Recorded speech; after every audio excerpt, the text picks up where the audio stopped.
لا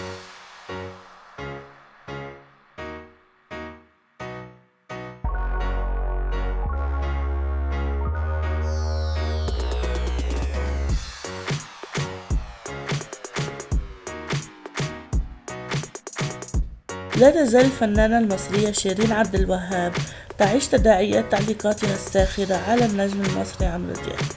فبعد الرد القاسي الذي قام به الهضبة بنشره مقطع فيديو من داخل الجيم والهجوم العنيف الذي تعرضت له على مواقع التواصل الاجتماعي، تعيش النجمة المصرية حالة اكتئاب.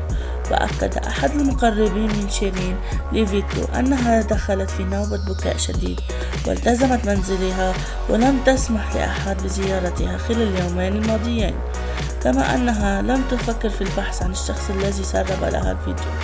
وأوضح المصدر أن شيرين شعرت بالخطر الذي ارتكبته، حتى أن بعض أصدقائها وقربها حاولوا التخفيف عنها، مؤكدين أن الجمهور يعلم أنها تمزح لأن عفويتها هي السبب، إلا أنها لم تستطيع الخروج من حالة الكآبة التي تعيشها. للمزيد من الأخبار الرجاء الاشتراك في القناة.